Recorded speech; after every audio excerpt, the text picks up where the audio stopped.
Good evening, friends.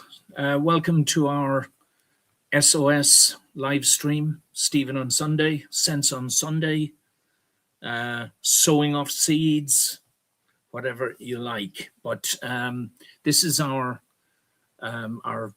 weekly chat, if you like, with friends and supporters.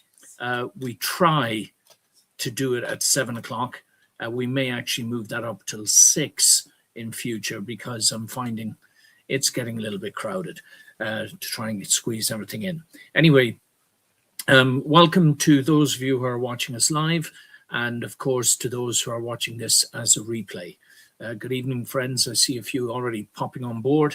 That's great. So today, guys, now I'm making a steady effort to cut down on the amount of slides that we do every week so that we can cover some of the information in a touch more detail. But as most of you know, those of you that are watching regularly, this is an educational mission, if you like, for me. Apologies, by the way, no tie tonight, just the polo neck, just for a change. It's been a hard day for me today, so I had to do a quick change before we got here. But anyway, good to see you. Mr. Gilchrist, I think, and Paul there. Nice to see you guys. So tonight we're covering this this topic that's exploded this week, of course. Just to begin, institutionalized evil and how it happens, and then a little bit bigger, exploring the social structures of the Diabolicals, including the Epstein elites, or so-called elites, and the Iranian regime. Now, we only have an hour, my friends, so obviously we can't go into massive detail, but this is all about getting people to understand the world through the lens of, top right there, the original principle. Now, if you were to give this original principle a different explanation or meaning, you could call it the source, the deity, or at least the concept in the mind of the deity when mankind came about. Those of you who are not religious, please don't be put off, because in fact, even though I spent some years in a seminary and even as a minister in Alaska for a while, all it has done is add to my knowledge base. Now, I'm not saying my belief base, my knowledge base, okay? And I try to do my best not to drift into speculations or opinions unless they're fact and research based. Okay, friends? So let's start then with our slides this week. Now, I'm going to, quick one now. Last week, if you were with us, friends, I went into some detail on my colleague Arno, this Frenchman in Ireland, who is a businessman in Ireland, and he is taking on the courts and trying to get parity for lay litigants, fairness, in the same way that the legal profession get treated, get reimbursed for everything. But he asked me to make a point. I implied last week that he was asking for costs and expenses, but apparently he clarified this week with me. Apparently that's not possible because, of course, the legal franchise has brought in a rule that only lawyers and their associates can get costs and expenses. So instead, Arno is using the time and trouble approach, and out of courtesy to Arno and all the hard work he's putting in, of course he got rebuffed to a certain extent, delayed, put off, and so on. I told him I'll keep my cynicism in check until we see how this unfolds, wishing him all the very best. Thanks to those of you who did turn up to support him. And if there's another major development this in future, I'll let you know. But it's very important. If he manages to succeed, in his case, then the precedent would be set for all of the rest of us who have been dragged through the courts mercilessly, to at least get some sort of compensation for the time and trouble that we've been put to, especially when we were defending spurious cases or false accusations. Okay, so yes, I'll get to the comments later, guys. If I don't mention you while I'm talking this evening, thanks for joining us. It is a bit late this evening, so I'll fly through. Okay, so that was the first one. Now, the second one is just a sad notice that I want to make mention of. Another colleague, Andrew von Tonder, also known as Andreas Johannes von Tonder, South African origin, I believe, and we first crossed paths. I'm guessing now, I'd say it was a good 10 or maybe 12 years ago, and we shared a stage, 3 or 4 of us, talking to a group in Dublin. And Andreas' speciality was child protection. And, we've lost a real warrior here, guys. Himself and his friend, Joe Burns, discussed, or at least highlighted, the notion of parental alienation. And we produced a book for Joe, his colleague Joe, who sadly also left us a few years ago in very sad circumstances. He wasn't found for days after he had passed because he was a bit of a reclusive man. But anyway, so rest in peace there, Andreas, and God go with you, my friend. This was Joe Burns's book, and I thought I'd make mention of it here tonight. The text is not very clear here, but I'll bring it up for myself. This is from the back of the book. As you can see, secret courts, child protection or child abuse, ? How and why the system is failing our children. So the questions were, did you know that child protection law is incompatible with human rights law? Your children are not yours. The state and not the parents will decide. This is when you go into the courts, you find this out. Number 3, your children can be taken away on the basis of anonymous, unfounded, and unproven allegations which remain privileged between state agencies. You may not be entitled to know the details or have copies of internal reports. Now, I can testify firsthand to this, my friends, because it happened to me and my wife, Noriko, and our family on a number of occasions. And of course, I couldn't even tell people about it, even though I was up regularly talking about justice-related issues. It was almost impossible. Excuse me, this screen's jumping around on me again. It was almost impossible to talk about it. The first time I tried to mention that my wife and I had been dragged into court by the child protection people without even telling us what the issue was. We had to walk into a courtroom and have a judge ask the child protection people, do the Mannings know why they are here? And an incredulous, I incredulously said no. I had a rude woman on the phone, a so-called social worker, and I gave her short shrift, and her response was to send a summons to court. And this was based, believe it or not, I can talk about it now, but believe it or not, on a ridiculously pathetic allegation that came out of a story that my son was talking when he was about 8 years old. He was talking about Batman or Superman, and these fools in the school decided that they had an obligation to report it in case it might have referred to domestic abuse or something, Excuse me. Anyway, it all worked out in the end, so I won't go on about that now. For now, let's carry on reading the points that are on the back of the book. Family law cases are held in secret. It is unlawful to speak openly about cases. Child protection is becoming the weapon of choice for vindictive people to terrorize others. It has also been deployed against activists and whistleblowers, like myself. Removing a child from a parent leaves a wound so deep in the child that we have no way of measuring it. Parental alienation, which was the speciality of both Joe and Andreas, which is removing a child from their parent, is one of the worst forms of emotional and psychological abuse for both child and parent. TUSLA, that's the Irish Child Protection System, has an operating budget of 600 million. Now, this book was done, it's close on, it was about 9 years ago this was published. They have an operating budget of 600 million. Lawyers, social workers, guardians, and unvetted caregivers all profit when a child is taken away. In a scientific study of outcomes for cared for children, 80% were found to have poorer outcomes than if the children had been raised by parents. Imagine going to a doctor where 80% of the patients got worse instead of better. And finally, The suicide rate of children in state care is 10 times the national average. Now, obviously, guys, if we consider ourselves to be decent people and we don't consider children to be precious and special and wonderful and full of potential and imagination and all that goes with it, then there's something fundamentally wrong, which we'll come to when we talk about the Epstein drama unfolding. This was just a short quote that I put on the back of the book. The child protection industry in Ireland is out of control and has long since lost its moral compass.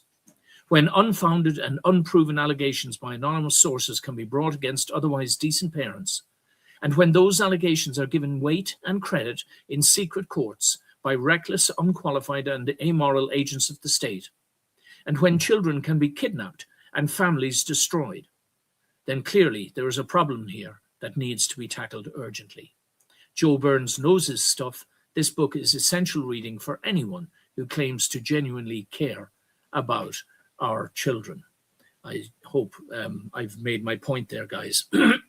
Children are our most valuable and precious resource. So here we go on to the news of the day, friends. So here we are, the Iranian war. Now, I'm not going to talk in any depth about this other than to ask people to pay attention in particular to the symbolism. Now, okay, really doesn't matter too much, but obviously we've got a major conflict now unfolding in the Middle East. Israel and America on one side, Iran on the other, and it appears that they're going to do their damnedest to drag everybody and their uncles into this fight, one way or the other. Now, yes, they've been attacked, not without some eternal provocation too, I might add. They are the world's biggest sponsors of terrorism. It's a fact. I know that America and England and Germany and Israel are not packed full of angels either. But there's a huge difference between a regime like this and the, let's say, the Americans, for example, and the Israelis. Now, the reason I'm pointing this out today, guys, because the title of the piece today is how institutions become, institutionalized evil. How does it come about? Okay. I'm going to say something that I've repeated many times before, and I'm sure most people dismiss it when they first hear it as being a bit of a fairy story, the nonsense, can't really believe everything you read in scripture and so on. Well, I personally I think that there's enough evidence out there now, especially in the symbolism, especially in world events, and especially of all the studies I've done now in theology, religion, world religions, sociology, psychology, and my own life experiences and dealing within the pro-justice movement. I've got a glut of information, guys, and it all started coming together some time ago. And I realized that I was sort of, and I hope this doesn't come across as either conceited or me being less than sort of appropriately modest, but I realized that I was uniquely placed to start to understand the phenomenon of evil. This is personal evil, social evil, cultural evil, and even global and institutionalized evil. And a lot of the times I talk about this and I show slides and I ask people to please listen carefully and work this out and ask yourself, does it make sense? Now, it all hinges on that original principle on the top right of your screen, okay? Everything hinges on that. And that in turn corresponds to the properties of light. There's deep blue at the edge of the visible spectrum that we can see, guys. We've got deep blue at one end and deep red at the other. Now, I'm just telling you this now because we won't have time to do the whole, breakdown of it here. But the deep blue represents the feminine. The deep red represents the masculine. And these two energies are present in the original principle. They're also present in the atomic structure. That's the proton and the neutron bounded by the electron. The electron is the white, love part, if you like, binding them together. All right, it all comes together, guys. And then all the symbolism down through history and scripture and mythology, they keep using certain colors for certain themes, even in the flags of the world, guys. Now, here I have on the right, you'll see the unpronounceable name. What is it? The Achaemenid Empire. I think I've said it right. The Achaemenid Empire, not a word I use regularly. All right, which would be in maybe ancient days that would have been called also Persia. Now, what's really interesting about Iran? Okay, now, first of all, I know there's some bad dictators and stuff out there. We've got our problems with North Korea. We've got problems with Russia. We've got problems with China. Arguably, people would say we've got problems with Trump as well. We'll get to that in a moment, okay? But Iran is unusual in a number of ways, all right? The first thing I'm going to say to you guys is that this war that we're seeing exploding in front of us is absolutely, when I say absolutely timely, I'm not saying I'm welcoming it. You know, there are other ways to resolve age-old disputes. But Iran is the location that Cain is reported to have gone to, a place called the Land of Nod. So after Cain murdered his brother Abel, which was a massive, massive problem for humanity, I'll show that in a moment as well, he went to the Land of Nod and he set up the first city and arguably the first civilization. Now, I don't want the anthropologists and historians arguing over minutiae here. This is scripture. I've already said this many times. Scripture is not necessarily supposed to be literal, but very interestingly, you can literally take the symbolism on face value. So, for example, when the Bible says that mankind has been around now for 6,000 years, it absolutely fits the bill, that we're entering the age of awareness and the rise of the feminine and things like that. That's all happening now. It's supposed to happen between the 6th and the 7th time periods, all right? Even though apparently we've been around for hundreds of thousands of years, the Bible makes a point of saying, no, it was 4,000 years from Adam to Jesus, to Christ.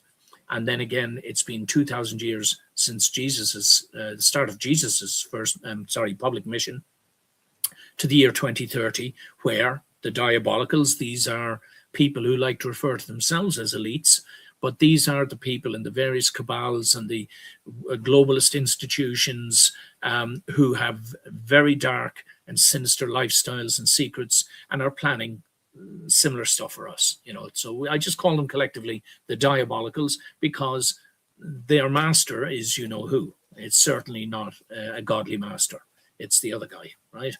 And again, we'll see why in a moment. So now, if you were to give Cain color symbolism, and given that the original principle is red with blue, that's the masculine and the feminine, with the feminine in the superior position. If you notice up there, guys, the feminine is in the superior. The two yin-yang type dots are to express, you know, the blend. So I'm feminine and masculine, but I'm a masculine body, clearly, right? But within me, I have a spirit, a mind, and a body. The mind is the feminine element in a man. It's also the feminine element in a woman. But of course, a woman has a female body and a man has a male body. But then we have the spirit, where we're supposed to be connected to the divine. The fact of the matter, and again, it's all played out in scripture, the fact of the matter is that the feminine is in a superior position in relationship to the divine. So us men are supposed to go metaphorically through the feminine to the spirit, or through the mind to the spirit. So the spirit informs the mind, which directs the body. All right, spirit, mind, body, concept, plan, action, deity, feminine, masculine, and so on and so on and so on. Right, and again, it plays out all across the board. So if that's the original principle and something went wrong, right? We know that something went wrong in the garden. I've talked about that before as well. We also know then that Cain then murdered his younger brother Abel. All right. Now, why that was wrong. Now, if you just please pay attention for a second, guys, because I don't want you to miss this point. It's really, really important. If the original order of things is spirit, mind, body, deity, feminine, masculine, all right, and you have a problem, Adam and Eve have to leave Eden and whatever. They've now had at least two sons, all right, that we know at that point, and Seth comes along later, but there's at least two sons, right? And of the two of them, you have to ask the fundamental question, well, which one is in the masculine position and which one is in the feminine position of the two brothers, right? the simple answer is Cain was in the masculine position because he was the older, bigger, stronger brother. All right. And given the way of the world as we know it, in human history, it's always the biggest, strongest males who predominate, and they use violence, suppression, domination of the feminine in particular. These are all traits of what I call the satanic or the Cain Satan mindset. Okay. And the colors that would equate to Satan and Cain would be red and black. All right. Black because the light is gone. There's no deity anymore. All right. And the presence of, because black isn't actually a color, but anyway, and then the red would dominate the blue. So the feminine is suppressed and the masculine dominates. So the first thing you have to ask yourself is, right, well, first of all, geographically, this is where Cain set up human civilization, and we're still struggling with the after effects of that. This is what's happening now, guys. We're all waking up. All of the traditional institutions are slowly losing their grip. And we as individuals are starting to get better and better and better informed so that we don't have to go through these false authorities, these false gods, right, who are keeping us away from the light, from the truth, all right, which is represented again by this original principle. So first of all, geographically, Iran is the birthplace of the satanic concept of human society, which has us big, strong, masculine guys shooting and killing and possessing and oppressing and, denying everyone else their rights and lording it over. And we're all trying to be false gods and dominating everyone else, all right? Not all of us, obviously, but that's been generally the story of history. It's always been the biggest guys with the most soldiers, the sharpest spears, the biggest cannons, whatever it might be, they get to do what they want. That's the diabolical model. It's not the godly model, okay? So, first of all, we have this physical, geographical connection between Cain and the setting up of the first cities in that location, right? And it just so happens today possibly in these end times, where do we go for the state sponsors of terrorism? What is terrorism in an archetypal point of view? Well, terrorism is the worst expression of the violent masculine, isn't it? I'm not saying all terrorists are men, but the great bulk of them are. It's certainly an abuse of violent strength, whether it be with explosives, guns, bombs, whatever. Do you understand where I'm going with this, guys? So now you've got a theme. You've got the original Cain, who we're painting him now very definitely as the bad guy because he murdered his younger brother Abel, who was what? The first good shepherd, right? Now, Abel, it had to happen like that. Then if that had gone well, when the two boys had gone up to offer their offerings to God, if you remember this story, guys, it's actually the first religious act mentioned in the Bible. Isn't that interesting? Because it's a ritual that the two boys go through because they can't speak directly. They're not directly in contact with the Spirit anymore. The white's gone. They're living outside of the Garden of Eden. They can't talk directly to God anymore like their parents did. So they said, well, we want to talk to this guy. He sounds sort of interesting and all that. We'll make offerings. But for some strange reason, God refuses Cain's offering and accepts Abel's. Now, I'm telling you, the reason this happened was because the original principle required Cain to give his offering to his younger brother in a gesture of surrender to the more feminine of the two of them, right? The weaker, the less powerful. You're not going to dominate. You bloody well take my offering. I'm biggest, I'm strongest. Why haven't you taken my offering? That's what he did. And he got angry and he killed his brother. Then that had to be sorted. So first of all, you had let's call it the sin of the parents. We'll talk about that in a second. Then you had the sin of the older brother murdering his younger brother and wrecking this whole original principle idea, right? Now it's got to be fixed somehow, okay? So anyway, that's the first point. Now, the second point I'm going to make, and I know this is going to raise a few hackles, guys. I've showed this before, all right? Second point I'm going to make. This is a slide I've shown a few times. Very simply, it is a visual of the horses of the apocalypse, all right?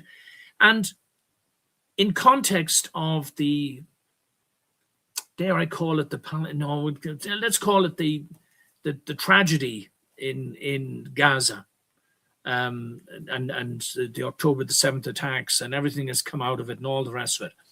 There is heavy scripture in the book of Revelation talking about the last days and saying that there will be 4 horsemen of the apocalypse, and each of the horsemen, they bring with them, death, pestilence, famine, and whatever, and war, okay?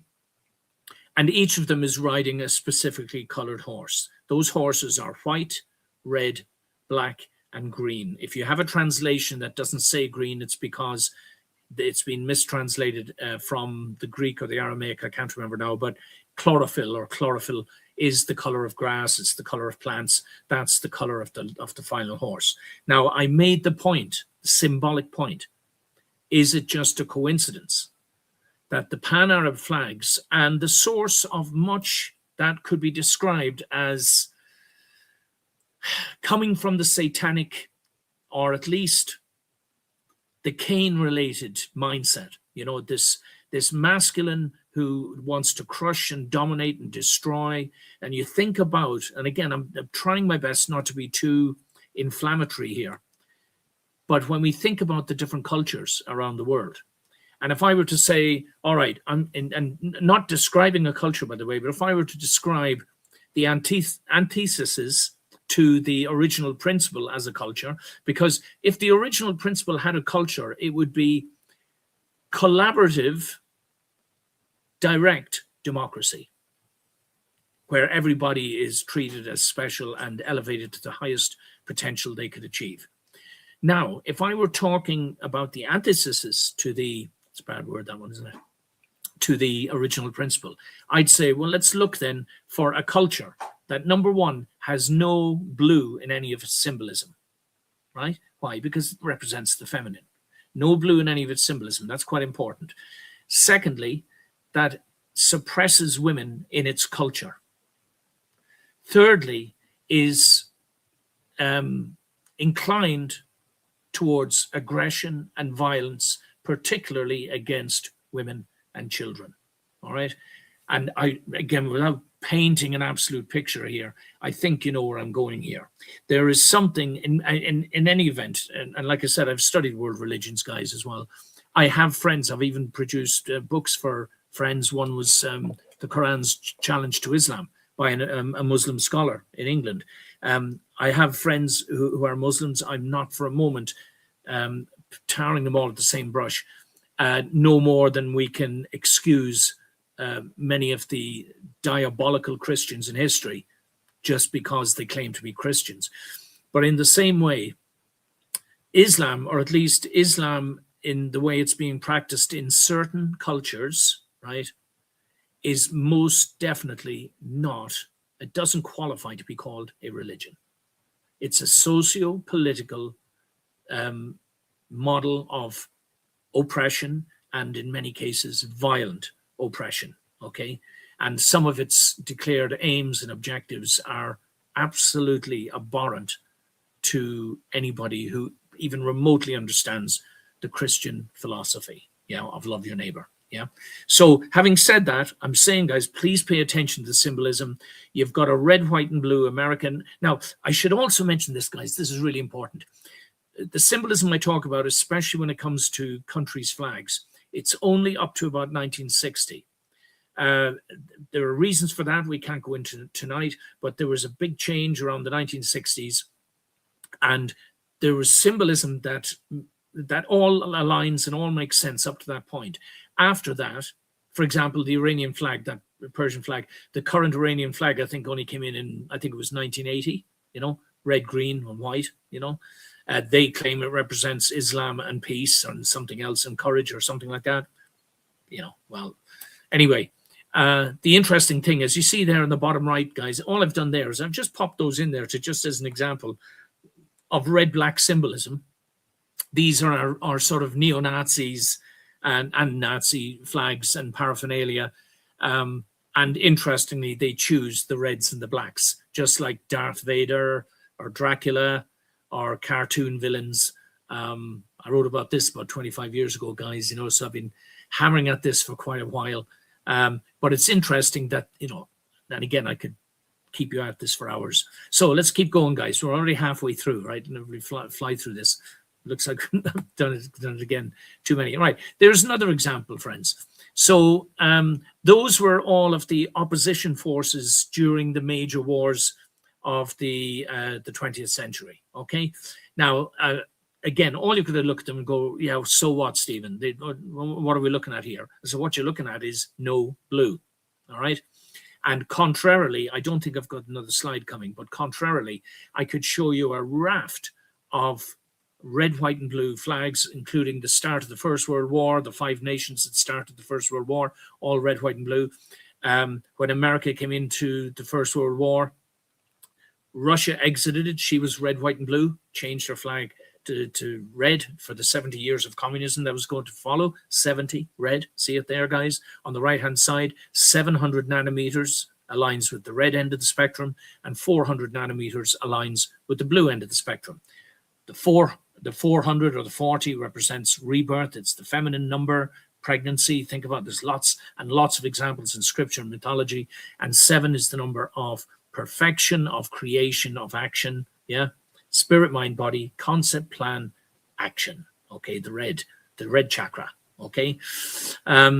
So again, just making a point, guys, it's worth paying attention because I believe it's what I'm doing right now. When any of these events happen, like this Iranian war that's starting up now, the first thing I do is I go to this original principle and I ask myself to try and put it into a framework. And it makes sense to me, guys, because further to what I've just explained about the Iranians, for example, the Iranians, or at least the peoples in that area, the Persians, the Arabs in particular, are directly descended symbolically from through Cain, because there's a link then with Ishmael and Isaac. Ishmael and Isaac, respectfully, were brothers. Older brother, younger brother, half brothers anyway, right? Older half brother, younger half brother, right? And the older brother goes off to Egypt. He goes off to the Arab nations, right? He is the father of 12 Arab tribes. And then, of course, Isaac, his son, Jacob, whose older brother Esau, also goes off to Egypt. It's all older brothers. It's all to do with red pottage, red hair, going off to Egypt. Ishmael was known as a wild ass of a man. His hand was against every man, and every man's hand was against him. Sounds like a really difficult character. What a surprise, you know, that he happens to be the great-great-great-great-great-great-granddaddy of what we know today as the Arab tribes and largely the Muslim nations, right? That happens to be, you know, a fact. So let's pop on. So you see connections here, guys. There's definitely, let's say radical Islamists, there's a move to take over, basically, to take over the West. And I know some people will say that's inflammatory, but it's happening, guys. It's happening right in front of us. You know, public prayer, forcing Sharia law into previous Western states, taking advantage, if you like, of the younger brother position, which is symbolized by the blue. Okay. Anyway, let's just see what the next we've got next. So, right now, talking about symbolism. Will we have enough time? Oh, we'll do our best anyway, guys. Yes, it just caught my eye. Now, before we read this, let me pull this out a second. Okay, before we read this. All right. Don't ask me to explain it all today, okay? But I've just explained now. First of all, you'd have the number for the source would be infinity. You know, that sort of little 8 circle like that. Infinity, okay? Or I suppose you could say the number 1, maybe. But infinity. So it's like a number beyond numbers. We can't really, encompasses everything. That's the number for the divine. The number for the 7, for the feminine then, so it's spirit, mind, body, deity, feminine, masculine. The number for the feminine would be 4 or 40, all right? Or perhaps even 400 in certain scriptural and mythological situations. The number for the masculine, or for the action, the creation, is 7. 7 signifies completion, okay? Therefore, And that aligns with the red end of the spectrum. Therefore, the number 6 indicates imperfection or incompleteness, which is why it's assigned as the number of the beast, 666. So it struck me when our buddy Prince Andrew got arrested, it was on his 66th birthday. Now, it could be happenstance. It could be coincidence. But given the nature of the Epstein files, given the fallout that's happening, given everything that's going on around this, and with my understanding of what evil really is, it's an attack on this original principle, okay? I believe that this is highly symbolic. I think that there's a reason that he was arrested on his 66th birthday, and it is all to do with occult practices and, you know, people who literally serve their master, that I call the Diabolicals. For example, apparently Epstein had a bank account that had the name Baal, B-A-L, right, B-A-A-L. Now, Baal was a sort of a hermaphrodite type deity, all right, sexually mixed up, so to speak, yeah, and they sacrificed children to Baal, okay? Epstein had a bank account with that name in it, and I think it was J.P. Morgan was putting deposits into it. Oh, by the way, just for what it's worth, a bit of knowledge came to me about this. It wasn't that Epstein was such a genius, financial genius. It was that he was getting insider information from people like Mandelson, you know, in the British government, and others, you know, probably also Prince Andrew.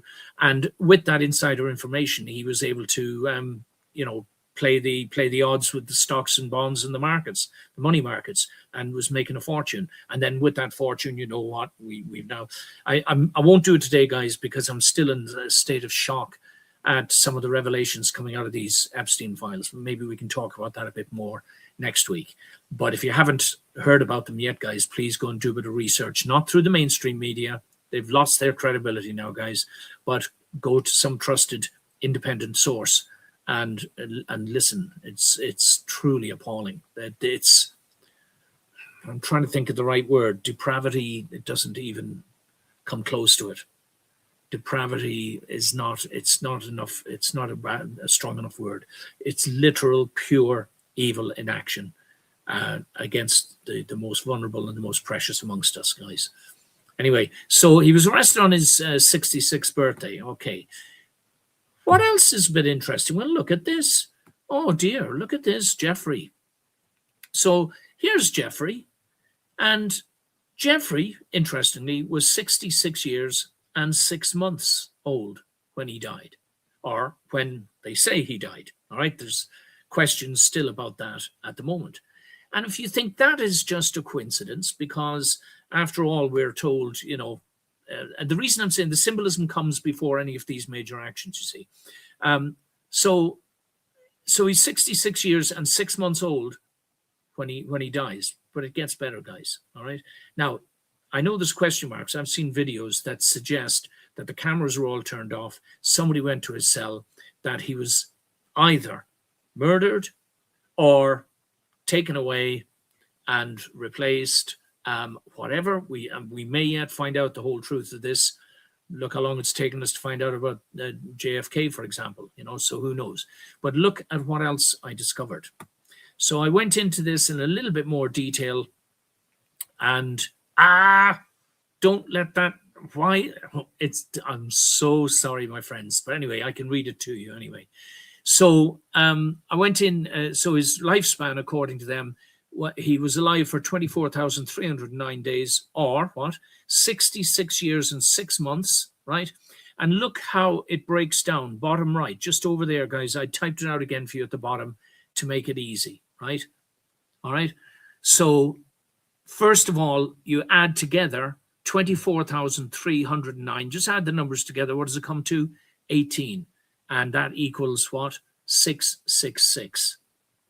And then finally, as it says there at the bottom right, I've underlined it in red. I'm sorry if I've blurred it here on you. 6,660.00% of a common year.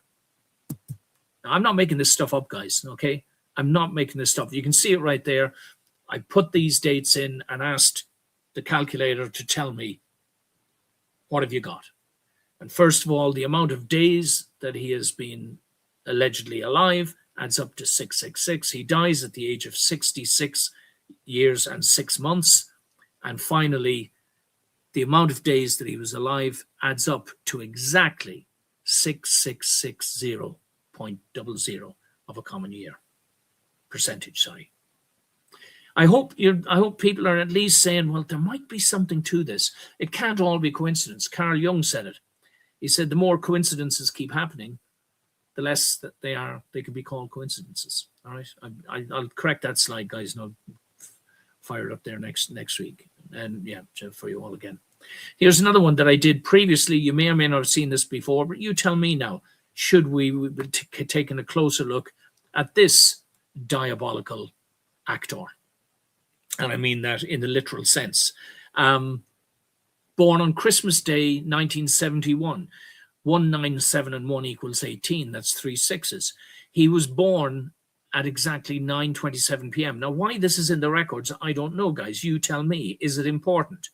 9, 2, and 7 is 18. Again, 666, 3 6s. And in the short date, the 25th of the 12th, 71, that's his birth date. If you add it up, it's 18 again, 3 6s. Christmas Day he's born on. If you're going to bring someone symbolically who's going to do great damage to truth and justice and the concepts of Christianity, his real name, which should be Justin Pierre Castro, because his dad was Castro, each has 6 letters. If you look at it, 666. Add them together, it comes to 240. Divided by 6 equals 40. Divided by 6 comes to 6.666. Paying attention yet, guys? He's a trusted Klaus Schwab protege of the World Economic Forum, whose logo is 3 6s. Not that thing there, guys. That's the flag of Ottawa, where he was born. And that was also set up the same year that he was born. The World Economic Forum was set up in 1971. Okay? He's a prolific chronic liar and political tyrant who stated surreptitiously to his wife, off camera sort of thing, I was put on this earth for this. Delusions of grandeur or the real article. It's a documented fact the Trudeaus were holidaying by boat in the Bahamas region, blah, blah, blah. That's all there. Also, his one of Castro's sons complained that his father favored Justin over him, and so on and so forth in a suicide note, you know.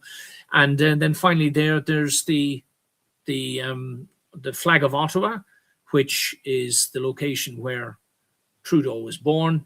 There it goes, 666 again.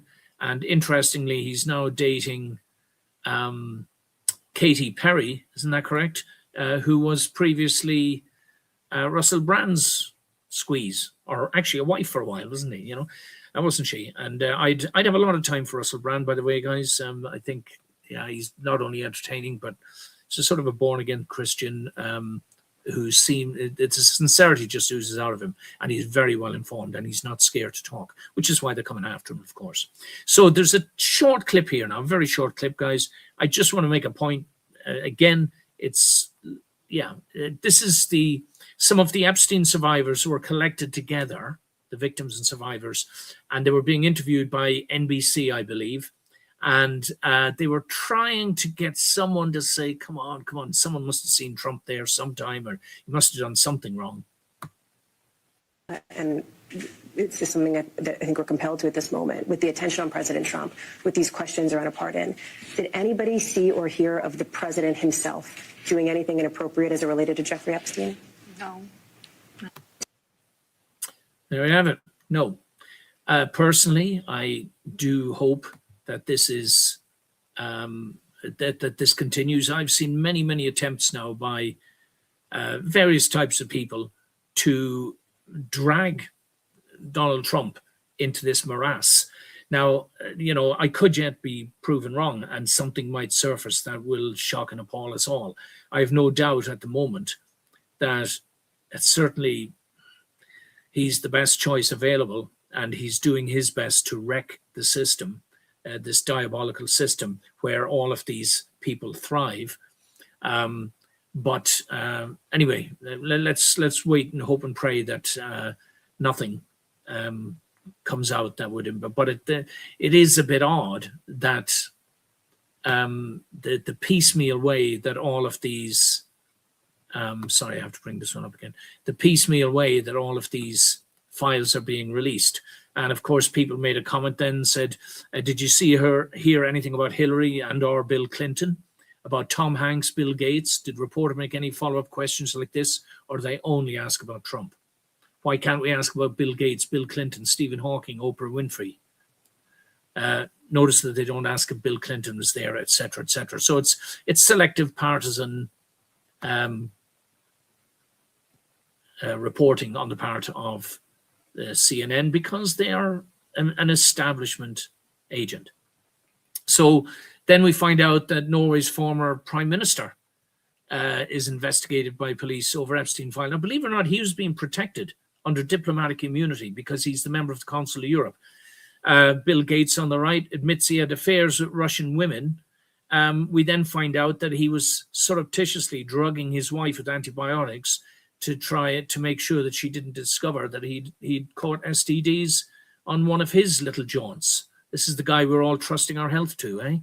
So here's Thorbjorn Jagland, very sort of Norwegian name, isn't it? And my question is, he's on the Council of Europe. He's one of the senior people. I think was he the chairperson or what? Anyway, if you want to join the European Union, my friends, you have to, first of all, become a member of the Council of Europe. And that requires you sending your foreign minister to be accepted into this council, right? And of course, that's a wonderful thing. Great career move because, of course, it's the gateway to the EU. You can't join the EU unless you've been a member of the European Council first.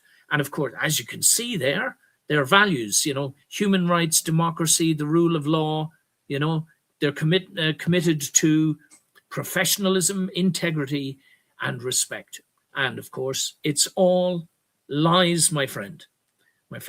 And it's all lies because their master is the father of lies. Strong words, guys, but it's time we called it for what it is. We've got to speak the truth boldly and put our trust and our faith in goodness and in God, There's another one, Crown Princess of Norway. What's her name? Mette Merritt or something. Yeah, Crown Princess Mette Merritt. Do you know what? This struck me odd. I remember seeing a film called Kingsman. I don't know if you guys will remember this. Very funny, popular film. It's sort of spy movie and all the rest of it. And the young fella at the end of the movie, I always thought it was a little bit odd. It was sort of, what's the right word? And you do something funny, but it's a bit naughty, But yeah, and at the end he rescues this crown princess, and I don't know if it's the Crown Princess of Norway or not. I'd have to look at it again. It might be Sweden or Denmark or something. But anyway, she rewards the spy for saving her from this dungeon, right? With, how could we put it? We put it politely. With an unnatural penetration. How is that? I hope that's not going to get me censored. Anyway, wouldn't it be funny if there's some alignment between that movie and this real life? Because this woman apparently has publicly admitted that she led a wild, youthful life with drugs and promiscuity and all the rest of it. Apparently, her son is now facing, I think is it 4 or 6 counts of rape, of domestic assault, all sorts of stuff going on. These are the royals. There's Charlie and Andrew there. We now know the Mountbatten name is a made-up concoction of nonsense to cover for their original German origins, And this fellow on the left, what was his name now? No, it's escaped me. A billionaire anyway, who basically was funding Epstein. He has a funny name, Lex. It's not Lex Luthor, but it might as well have been, you know. All right, let's keep plopping along here, guys. The point I'm making, of course, is that they're not to be trusted. Now, I've shown this slide a few times. I'll just bring it up a little bit, guys, just so that you get the chance to hold on. Now, bear in mind, guys, I've been working on this for years, but I was putting together these slides so as to be able to explain to people how worldly institutions work. And they all operate on this top-down masculine model. There you've got the reversal of the yin-yang in the middle there, you know, of the original principle, okay? The masculine dominating the feminine, surrounded by darkness instead of light. So the concept, therefore, which is the darkness in this case, is not good, all right? It's moral urges and drives based on vices, based on lust and greed. That's why there's so much of this stuff wrapped up in the Epstein files. Money, sex, perverity. There's even death and demonic, Satan worshipping constructs and rituals and all sorts of stuff going on, guys. And it all makes sense if you know this model. And then you go, oh my God, but I work for a big corporation, Stephen. You know, are you telling me that, you know, that I'm one of these diabolicals? I'm saying, no, just hold on a minute, because none of us, because we're all part of human history, we're all part of this world. None of us can escape some amount of affiliation and interaction with the diabolicals. I think it's literally impossible. Perhaps one of the few people who was able to manage it was Jesus, and look what they did to him, you know. Living in a mountain, growing your own crops, living in a cave, communing with nature, all that sort of stuff. Yeah, then it's possible. But I would say there's very, very few people can achieve that today, because just the way we've been brought up. But the first thing, the concept comes first. Remember, concept, plan, then action. So first of all, the concept has to be understood. What are we dealing with? We're dealing with institutions that by their very nature must become evil. And it's as simple as this. It doesn't matter how you start your institution. Let's say I started a new religion tomorrow based on this original principle. Well, no, that wouldn't work, because the whole notion of the original principle is to empower individuals. So that, all right, so it would have to be different. But let's just say somebody, you know, I would say starts a religion, some well-intentioned people say, oh, let's say this Jesus guy was fantastic, or this Mohammed guy, you know, showed us a great leadership. So let's build an institution to honor them and to make this thing work around the globe. And what they don't realize is they're adopting the diabolical model, because once an institution gets to a certain size, you have to start appointing autocratic positions, people in autocratic positions who give orders to other people. That's the first failing. The second problem is that the bigger you get, and the more you're tied to money in particular, the more you have to integrate with the institutions of the world, which are already utterly diabolically corrupted. All right. So you can't get away from it. That's how and why fantastic institutions, I would say, that should be fantastic institutions. Let's say the Catholic Church, for example. There's so many good things you could say about it, about its teachings, about its helping poor people, missionary work, and all the rest of it. But ultimately, it's an institution. And when I think it was Pope Francis was faced with the difficult choice, because I believe he was a really good man. I've said this before, a really good man. And he found out about all of the pedophilia going on within the ranks of the clergy. And he went down to lambast some bishops or cardinals down in South America. And his aide said he physically saw the change as Pope Francis realized that he had to ask himself the question, am I God's vicar on earth, or am I the CEO of one of the largest institutions in the world? And as a consequence, his hands were tied, and he probably had the impulse to get rid of all of these shady priests and everything, but anyway, it didn't happen. The cover-ups continued, unfortunately. So I hope that makes sense, guys. And let's see, again, the slides come as some surprise. Oh, this could be interesting. Got to go do this pretty quick. So you see here, this is now a super fast history of the world. Bear in mind everything I've already talked about, guys. super fast history of the world. There's the first slide. First of all, there was disobedience. God told Adam and Eve, don't eat the fruit of this particular tree. The tree he was talking about was the tree of knowledge. Knowledge, mind. Whose mind? Feminine. It's Eve. Don't partake of Eve's fruit. That's what he was saying to them. Not yet, anyway, right? Because you're still kids, right? But they did. The fruit of thy womb and all that. But they did. And as a consequence, the disobedience, they listened to the temptation of, we're told, Satan, and they have to leave the garden. The product of that illicit sexual union was Cain and Abel that were told about, okay, at the beginning, okay? And then I've told you the Cain and Abel story already. The problem was they were now disconnected from the spirit, so they make offerings. Cain says, stuff it. Why should I have to give my offering to my younger brother? You know, though he's not told to do that specifically. Actually, what God says is, don't get angry. Why is your countenance fallen? Please just do the right thing and all will be well. But he clearly didn't know the right thing, gave in to his impulses of selfishness and jealousy and anger, and used his physical force to kill his younger brother. So that had to then be fixed. So the brothers fighting thing had to be fixed. Then you had the great flood and the restart. But unfortunately, even in Noah's family, Shem, Ham, and Japheth, I think it was Ham messes up, makes a terrible mistake. And then there's a whole series of brothers, older brothers and younger brothers in the ancient scriptures, where the older brother does, one way or the other, end up serving the younger brother. And as a consequence, the prepared people, who at that time were the Israelites, produced a male Messiah. All right. Now, though, I'm saying we're now in the age of feminine awakening. There's a reason why women didn't get the vote till 1917, or at least the suffragette movement, the first female politicians.